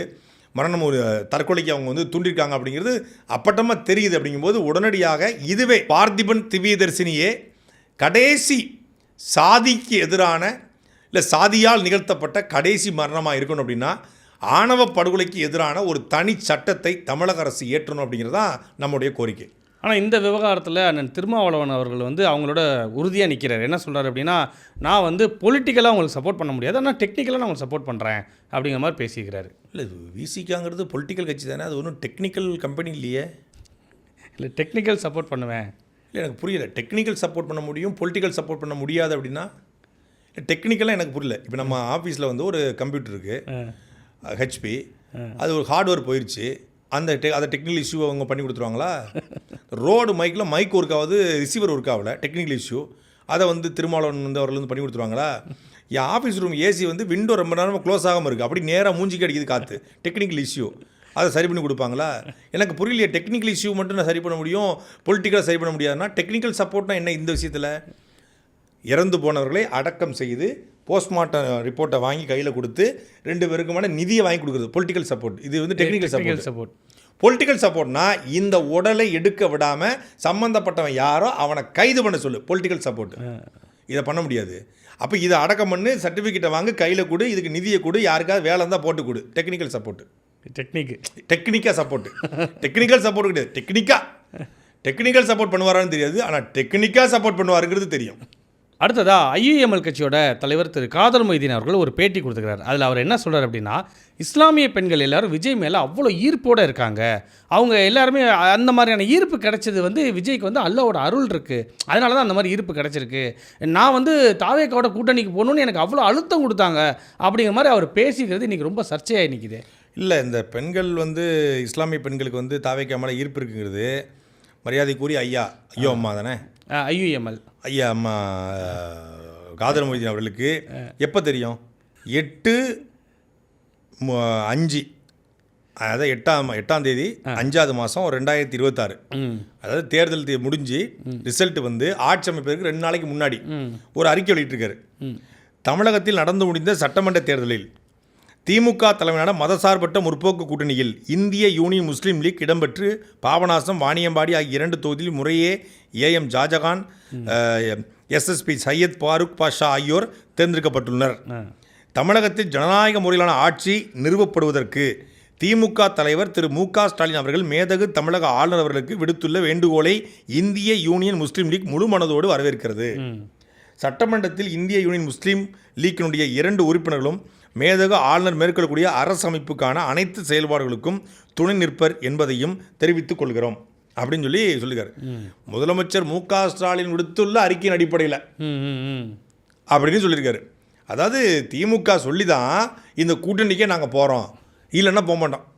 அப்படி வந்து கூப்பிடலாம் வந்திருக்க மாட்டேன், கூப்பிட்டா வந்திருப்பேன், அப்போ உள்ள கூப்பிட்டா வருவேன் அப்படிங்கிற மாதிரி சிம்பு கேட்பார்ல மன்மதன்ல, அது மாதிரி முதலமைச்சர் சொல்லி சொன்னதுனால அறிக்கை விட்டதுனால தான் நீங்கள் தாவேக்காக போனீங்க. முன்னாள் முதலமைச்சர் அறிக்கை விடலாம் நீங்கள் போயிருக்க மாட்டீங்க, அறிக்கை விட்டதுனால போனீங்க, விடலாம் போயிருக்க மாட்டீங்க, விட்டால் போவீங்க அப்படிங்கிற மாதிரி கேட்க வேண்டியிருக்கு. நம்மகிட்ட இருக்க கேள்வி என்னன்னா, ஒரு வைகோ அவர்கள் பேசுகிறார் அப்படின்னா எல்லாருக்கும் தெரியும், எல்லாருக்கும் தெரியும். ஏன்னா அவர் அப்படித்தான், அவள் அப்படித்தான் அப்படிங்கிற ஒரு படம் இல்லை. அவர் ஒன்றும் படிதாண்டா 10 நிமிடம் கிடையாது, நான் ஒன்றும் முற்றும் திறந்த முடிவுன்னு கிடையாதுங்கன்னு அவர் அப்படித்தாங்க, அவர் அப்படித்தான் பேசுவார். அவருடைய சுபாவமே அது. பேசலனா தான் ஆச்சரியம். அவருக்கு என்னென்னா, அவருடைய சுபாவமே யாரையும் நம்ப மாட்டாப்புல. அவருக்கு வந்து இருக்கிறத விட்டு பறக்கிறதுக்கு ஆசைப்படுவாப்புல. எல்லா பேச்சு திறமைகளும் இருந்தும் தன் கீழே இருக்கவனையே நம்பாமல் தன் கூட இருக்கவனே நம்பாமல் இவன் நம்மளை முந்திடுவானோ, நாஞ்சில் சம்பத்து நம்மளை தாண்டி போயிடுவானோ அப்படின்னு நம்பக்கூடிய ஒரு கேரக்டர் வைகோ அவருடைய கேரக்டர். அதனால தான் அவர் கூட இந்த நாஞ்சில் சம்பத்தோ இல்லை மல்லை சத்யாவோ அவர் கூட இந்த ஈரோடு கிருஷ்ணமூர்த்தி அவர்களோ எல்லாரும் அவரை விட்டு போனது. அவருக்கு ஈரோடு கிருஷ்ணமூர்த்தி மறைஞ்சே போயிட்டார். இப்போ வைகோவும் மகன் 2 பேர் இருக்காங்க. அவர் எல்லாருக்கும் தெரியும், அவர் அப்படி தாங்க பேசுவார். திடீர்னு கூட்டணி வச்சா வேட்டியில் டீ கூட்டினா கூட பொதுவும் கூட பார்க்க மாட்டாப்புல, உள்ள கையை விட்டு தொடச்சிடுவாப்புல. இதே கூட்டணி விட்டு வெளியேறிட்டா வேட்டியை கலெக்டர் அளவுக்கு பேசுவாப்புல. அந்த மாதிரி ஆள் அப்படின்னு தெரியும். அதே போல் வந்து நம்ம கம்யூனிஸ்ட் எந்த கட்சிக்கு போகிறாங்களோ அந்த கட்சியோட கம்ஃபர்டபுள் ஜோனில் அவங்க இருப்பாங்கன்னு தெரியும். ஆனால் இந்திய யூனியன் முஸ்லீம் லீக் ஐயோமாவை பொறுத்தவரையில் நம்ம மரியாதைக்குரிய ஐயா காதர் மொய்தீன் பாரம்பரியமான திமுக கூட்டணி கடைசியாக கூட ஏங்க என்ன நினச்சிட்டு இருக்கீங்க எங்ககிட்ட? அப்படி நாங்கள் திமுக கூட்டணியில் நின்று வென்றிருக்கிறோம். திமுககாரங்க ஓட்டு போட்டிருக்காங்க, நாங்கள் எப்படி போக முடியும்? யார் போனால் நாங்கள் போக மாட்டோம். இதை பார்த்தோன்னே என்னது மாதிரி தோணுச்சு, ஜித்தன் ரமேஷும் நம்ம சின்ன கலைவாணர் ஐயா விவேக் அவர்களும் வந்து ஒரு படத்தை நடிச்சிருப்பாங்க. விவேக் வந்து ஒரு வறியவரா ஒரு கஷ்டப்பட்டவர் நடிச்சிருப்பாரு, ஒரு நாய்க்குட்டி வளர்ப்பார். அப்போ ஒரு ரமேஷ் போயிட்டு இந்த நாய்க்குட்டி எனக்கு கொடுப்பேன், தரமாட்டேன், நான் தரமாட்டேன், என் குட்டியை தரமாட்டேன், என் உயிரை கூட கேள்வி, என் குட்டி நான் தரவே மாட்டேன் அப்படிம்பாரு. உடனே 1000 ரூபா தரேன் அப்படின்னு ஒரு மியூசிக்கை போட்டு விலை பேசுறியா, பாசத்துக்கு விலை பேசுறியா நீ அப்படிம்பாரு. நான் வரமாட்டேன், திமுக கூட்டணி விட்டு நான் வரவே மாட்டேன். ஒன்று நீ உதயசூரியன் சின்னத்துக்கு விலை பேசுறியா, எங்களுடைய சமூக நீதி சாதி ஒழிப்பு கலைஞருடைய பாசத்துக்கு விலை பேசுறியா அப்படிங்கிற மாதிரி அப்படி வச்சுக்கோங்க. உடனே சித்தன் ரமேஷ் 2000 ரூபா தரேன் வச்சுக்கோ அப்படின்னு வச்சுக்கோ. அது மாதிரி 2 சீட்டு ஆமாம் ஒரு அமைச்சர் 2 நீங்கள் வந்து கூட்டணிக்கு வாங்க, வரமாட்டேன், நான் வரமாட்டேன். நீ வந்து என் கூட்டணி உடைக்க பார்க்குறியா, வரமாட்டேன், சோஃபா தரேன் அப்படின்னு வச்சுக்கோ, நான் வந்துடுறேன். அப்படி தானே இருக்குது. ஏதாவது தினமும் காலையில் எந்திரிச்ச உடனே சொன்னோம் இல்லையா, ஒரு நாள் காங்கிரஸு கரெக்டு ஏங்க நீங்கள் அது அவங்க புரோட்டோகாலுங்க. அது ஒரு நாள் காங்கிரஸு, ஒரு நாள் வந்து கம்யூனிஸ்ட்டு, ஒரு நாள் இன்னொரு கம்யூனிஸ்ட்டு, ஒரு நாள் விசிகா, ஒரு நாள் ஐயோமா. இப்போ இன்னைக்கு நேரத்துக்கு நீங்கள் வந்து கோட்டா அடிப்படையில் நேற்று என்ன கிழமை, நேற்று வியாழக்கிழமை, அந்த கோட்டா அடிப்படையில் ஐயோமல் கோட்டா அவங்க என்னென்ன ஏதாவது பேசி ஆகணும். ஐயோ விஜய் அவர்களை பார்ப்பதற்கு பெண்கள் சாரையாக வர்றாங்க, இப்போ இஸ்லாமிய பெண்கள் பூரா விஜய்க்கு தான் ஓட்டு போட்டாங்க அப்படின்னு ஒரு பதிவு பண்ணுறாரு. நான் கேட்குறேன், இது இஸ்லாமிய பெண்கள்லாம் விஜய்க்கு தான் ஓட்டு போட்டாங்க அப்படின்னா என்ன சொல்ல வர்றீங்க நீங்கள்? ஒரு பெரிய மனுஷன் ஒரு திரை கவர்ச்சியில் இஸ்லாமிய பெண்கள்லாம் வந்து விஜய்க்கு ஓட்டு போட்டான்னு சொல்ல வரீங்களா? குரானை படிக்கக்கூடிய 5 வேளை தொழுகை நடத்தக்கூடிய அறிவார்ந்த ஒரு சமூகம் இஸ்லாமிய சமூகம். அந்த சமூகத்தை சார்ந்த பெண்கள் திரை மோகத்தில் விஜய்க்கு ஓட்டு போட்டான்னு ஒரு பெரிய மனுஷன் சொல்லுவது அந்த சமூகத்தையும் அந்த பெண்களையும் இழிவுபடுத்துவது இல்லையா? ஈர்ப்போடு இருக்காங்கன்னா என்ன ஈர்ப்பு உங்களுக்கு? அல்லாவின் ஆசை இருக்குது, கருணை இருக்குது அப்படின்னு சொல்ல வரீங்க. இது நீங்கள் யாரை கொச்சைப்படுத்துறீங்க? நீங்கள் உங்களுடைய அற்ப அரசியலுக்காக ஒரு புனிதமான மார்க்கத்தை உலகம் கொண்டாடக்கூடிய ஒரு இறை நம்பிக்கை இறைவனை நீங்கள் எதுக்கு அசிங்கப்படுத்துறீங்க, ஏளப்படுத்துறீங்க? இஸ்லாமிய பெண்களை ஏளனப்படுத்தக்கூடிய உரிமை இந்திய யூனியன் முஸ்லீம் தலைவர் காதர் மொய்தீனுக்கு இருக்கிறதா? முதல்ல இதை வந்து நிறைய இஸ்லாமிய சமூகத்தை சார்ந்த இளைஞர்கள் நண்பர்கள் நம்ம அண்ணன் தம்பி மாமச்சானத்தை அனுப்புனாங்கண்ணே, அவரை சைசி விட்டுறாதீங்கண்ணே. எப்படி எவ்வளோ கேவலப்படுத்தாது பாருங்கண்ணே. யார் வீட்டு பெண்களை கேவலப்படுத்தாரு? எங்கள் வீட்டு பெண்களை கேவலப்படுத்த அவருக்கு என்ன உரிமை இருக்கிறது? இப்போ இங்கே இஸ்லாமிய பெண்கள்லாம் வந்து இவர் மேலே இருக்காங்க அப்படிங்கிற அந்த பார்வை, அந்த சொல்லாடல் எவ்வளவு தப்பானது பாருங்க. அப்போ அவங்க வந்து அரசியல் அறியாமல் இருக்க என்ன அரசியல் கொடுத்தாரு? இப்போ நீங்கள் வந்து இதெல்லாம் எடுத்து வச்சாருங்க, இதெல்லாம் பண்ணியிருக்காருங்க, அதனால் அவங்க வந்து ஒரு அறிவாக ஓட்டு போடுறாங்க. அவருடைய ஸ்ட்ராட்டஜிக்காக, அவருடைய கொள்கைக்காக, கோட்பாட்டுக்காக, லட்சியத்திற்காக, இலக்கிற்காக, இல்லை அவர் வந்து வந்தால் அனைத்து 10 ஆண்டுகள் வரக்கூடிய அனைத்து இஸ்லாமிய சிறைவாசியும் விடுதலை பண்ணணும்னு சொன்னார், அதனால் வாக்களித்தோம்.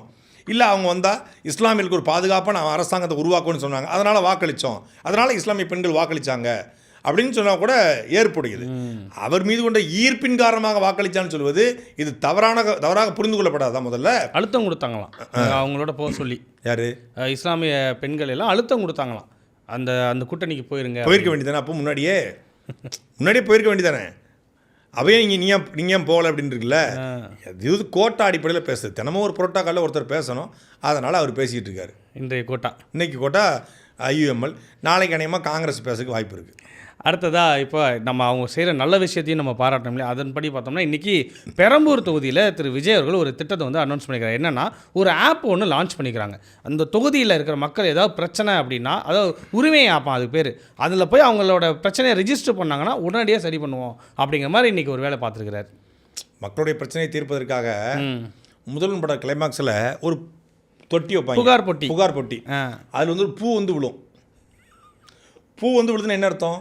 புகாரே இல்லையா அப்படின்னு விருந்து காட்சிப்படுத்திருப்பார். அதுபோல் இப்போ என்ன சொல்கிறாங்கன்னா, இந்த பெரம்பூர் இந்த ஆப் இருக்குல்ல, இந்த ஆப்பில் போயிட்டு புகாரை சொல்லணும். மூட்டைப்பூச்சியை கொள்ளும் எளிய மிஷின், விலை ரூ. 10 அப்படிங்கிற மாதிரி. இப்போ இந்த ஆப்பை எனக்கு வந்து ஃபோனில் நான் இன்ஸ்டால் பண்ணணும். நான் ஃபோன் வச்சுருக்கேன், நான் இன்ஸ்டால் பண்ணி ஆப்பில் வந்து ஐயா கரண்ட் இல்லை, ஐயா சாக்கடை பிரச்சனை, ஐயா மழைநீர் வடிகால் வாய்க்கால் இல்லை, ஐயா எங்கள் வீட்டுக்கு பட்டா இல்லை, ஐயா எங்கள் வீட்டுக்கு இந்த பக்கம் இதாக ஓடிக்கிட்டு இருக்குது, கொசு கடி தொல்லை இருக்குது, இங்கே வந்து இப்போ பல்வேறு பிரச்சனை இருக்குது அப்படின்னு மருத்துவமனை இல்லை, பேருந்து நிலையம் இல்லை, சரியாக பேருந்து இல்லை, வழித்தடம் இல்லை, ஏதோ ஒன்று குறைய சொல்லிடுறேன். அலைபேசி இல்லாதவன், அலைபேசி பயன்படுத்தாதவன், அலைபேசி பயன்படுத்தினாலும் ஆண்ட்ராய்டு ஃபோன் பயன்படுத்தாதவன், ஆண்ட்ராய்டு ஃபோன் பயன்படுத்தினாலும் வெறும் கால் டிக்ளைன் ஆன்சர் இதுக்கு மட்டுமே பயன்படுத்துவது பல பேர் இருக்காங்க. இப்போ எங்கள் அப்பாக்கெல்லாம் வந்து ஆன்சர் டிக்ளைன் 2 தான் தெரியும். ஆமாம், 2 எடுப்பு கட்டு இது எண்டு பண்ணுறது எண்ட் பண்ணுறது, அவ்வளோதான். எங்கள் அம்மாக்கெல்லாம் அதுதான் பண்ண தெரியும். இப்போ இவங்களாம் இருப்பாங்க. இது மாதிரி எத்தனை லட்சம் பேர் இருப்பாங்க. நீங்கள் அதாவது இவங்களுக்கும் இது உண்டு, மற்றவர்களுக்கு குறைதீர்ப்பிற்கு உங்களுக்கு வட்டச்செயலாளர் இருக்கார், கவுன்சிலர் இருக்கார், அங்கே உதவியாளர் இருக்காங்க, விஓக்கள் இருக்காங்க. அவங்க மூலிமா குறைகளை கேட்டு மக்களுடைய குறைகளை குடிதளி கோலோச்சும் மாநில மன்னன் அடிதளி நிற்கும் உலகு. மக்களுடைய குறிப்பறிந்து சேவை செய்யக்கூடிய மன்னனைத்தான் மக்கள் தொழுவார்கள். உன் பிரச்சனை என்ன அப்படின்னு நீ சொல்லு அப்படின்னா, என் பிரச்சனையே உங்களுக்கு தெரியாதா? என் பிரச்சனையே தெரியாமல் தான் நீங்கள் முதலமைச்சர் ஆனீங்களா? சொன்னதையும் செய்வேன், சொல்லாதையும் செய்வேன், எது தேவையோ செய்வேன், எது சாத்தியமோ செய்வேன்னு சொன்னீங்களே. பெரம்பூருக்கு என்ன பிரச்சனை உங்களுக்கு தெரியாதா? பெரம்பூருக்கு என்ன பிரச்சனை நீங்கள் ஆய்வு பண்ணுங்க, உள்ளே போய் உட்காந்து. பெரம்பூர் சட்டமன்ற உறுப்பினர் அலுவலகத்திற்கு தமிழக முதலமைச்சர் விஜய் அவர்கள் இது வரைக்கும் போயிருக்காரா? இல்லை. இது வரைக்கும் போயிருக்காரா? இல்லை. பெரம்பூருக்கு நன்றி சொல்ல போயிருக்காரா? இல்லை. நன்றி சொல்ல போக மாட்டீங்க. பெரம்பூர் சட்டமன்ற உறுப்பினர் அலுவலகத்துக்கு போக மாட்டீங்க. ஒரு எம்எல்ஏவா எம்எல்ஏ ஆஃபீஸுக்கு போகணும்ல டெய்லி. முதல்ல அவர் எம்எல்ஏ, அதுக்கப்புறம் தான் முதல்ல வந்து அம்மாவுக்கு மகன், அப்புறம் தான் அத்தைக்கு வந்து நீங்கள் மருமகன், முதல்ல பெரம்பூருக்கு எம்எல்ஏ, அப்புறம் தான் தமிழ்நாட்டுக்கு முதலமைச்சர் அப்படின்னு அவரே சொன்னார். நான் என்ன தான் வந்து டெல்லிக்கே ராஜா வந்தாலும் பள்ளிக்கு பிள்ளை தாங்கிற மாதிரி நீங்கள் வந்து நான் தமிழ்நாடு முதலமைச்சர்லாங்க தாண்டி நான் முதல்ல பெரம்பூருடைய பிள்ளை, திருச்சி எனக்கு செல்ல பிள்ளை அப்படின்னு சொல்லி பெரம்பூர் வந்து எனக்கு பிள்ளை மாதிரின்னு சொன்னார். உங்கள் பிள்ளையை நீங்கள் தவிக்க விட்டுருக்கீங்களே, உங்கள் பிள்ளை தத்தளிச்சு நிற்குதே, உங்கள் பிள்ளை தனியாக நிற்குதே, அதுக்கு நீங்கள் ஆதரவு. நான் சொல்கிறது பெரம்பூர் தான், நானும் பெரம்பூர். அப்படிங்க அங்கே போய் நிற்கணும்ல. அங்கே முதல்ல போய் ஆய்வு நிகழ்த்தி எல்லா உங்களுடைய சட்டமன்ற உறுப்பினரும் ஆய்வு நிகழ்த்துறாங்க. அம்பாசமத்தில் உங்கள் மாவட்ட செயலரே வந்து பேருந்தை வந்து இயக்கிக்கிட்டு இருக்காப்புல. நீங்கள் போய் ஆய்வு பண்ணுங்கள், என்ன பிரச்சனை என்னதுன்னு கேளுங்க, முகாம் போடுங்க, மருத்துவ முகாம் நடத்துங்க, முகாமில் குறைகளை வாங்குங்க. சனி ஞாயிறு ஓய்வு தானே எடுக்கிறீங்க. காலையில் 9 மணிக்கு வந்து 6 மணி வரைக்கும் வேலை பார்க்கக்கூடிய ஒரே முதலமைச்சர் விருதா அப்படின்றாங்க. 9 to 5. சனி ஞாயிறு சார் ஓய்வு. அந்த சனி ஞாயிறில் ஒரு சனிக்கிழமை அங்கே போகலாமே. அந்த எம்எல்ஏ ஒர்க் இருக்குது, அதை பார்க்கணும்ல. எல்லா எம்எல்ஏக்கள் என்ன பண்ணுவாங்கன்னா, திங்கக்கிழமையிலேருந்து இது வரைக்கும் சென்னையில் இருப்பாங்க. சனி ஞாயிறு ஊருக்கு போய் அந்த ஊர் மக்களோட பேசி சட்டமன்ற உறுப்பினர் அழுத்து போவாங்க. சாயந்தரம் ஒரு 1 hour போகலாம். நீங்கள் ரொம்பலாம் இல்லை, 1 மணி நேரம் உட்காந்தா ஒரு 1000 பேர் வர போகிறாங்க. அவங்கள பார்த்து மனுக்களை வாங்கி கொண்டு வரலாம். அப்புறம் அதுக்கு ஒரு ஆளை போடுங்க, அங்கே மனுக்களை வாங்குங்க. அதுதானே சரியான முறையாக இருக்கும். இந்த டெக்னாலஜியை பயன்படுத்தி புகாரை தெரிவிக்கலாம்னு சொல்கிறது நல்ல முறை, மாற்றுக்கிறதே இல்லை. தமிழ்நாடு பள்ளிக்கல்வித்துறை அமைச்சர் ராஜ்மோகன் கூட தன்னுடைய அலுவலக வாயிலில் வந்து ஒரு புகார் பெட்டியை வச்சுருக்காரு. இந்த ஆன்லைனில் அவர் டிஜிட்டல் முறையில் அவருக்கு வந்து நீங்கள் வந்து அப்பாயின்மெண்ட் போட்டு ஒரு புகாரை தெரிவிக்கலாம். அவரை பார்க்கணும் அவசியம் இல்லை, புகாரை சொல்லிட்டு போகலாம். புகார் மீது நடவடிக்கை எடுக்கப்படும் அப்படின்னு கோரிக்கை. நடவடிக்கை எடுக்கப்படுதாங்கிறது அப்புறம் எடுக்கப்படுங்கிறதுக்கு வச்சிருக்காரு. அதெல்லாம் பாராட்டுக்குரியது, வரவேற்கத்தக்கதான். டெக்னாலஜி வளருதான். டெக்னாலஜிக்கு வளரும்போது டெக்னாலஜி பயன்படுத்துகிறவங்களுக்கு இதை பயன்படுத்தலாம். டெக்னாலஜியே பயன்படுத்தாத, அலைபேசியே பயன்படுத்தாத அவங்களுடைய குறைகளை கேட்பதற்கு நீங்கள் களத்துக்கு போகணும். ஏன்னா பல பேர் இன்றைக்கி வந்து சிலிண்டர் புக் பண்ணுறதுக்கு மிஸ்டு கால் கூட கொடுக்க தெரியாமல் இருப்பாங்க, நிறைய பேர் இருக்காங்க. அப்படிப்பட்டவங்களாம் எப்படி இந்த ஆப்பில் பயன்படுத்த போகிறாங்க தெரில. பல்வேறு செய்திகள் குறித்து பேசினா மீண்டும் நாளை அரசாக இருக்கும் நிகழ்ச்சியில் சந்திப்போம். நன்றி. சாட்டை எடுத்து நாட்டை திருத்து.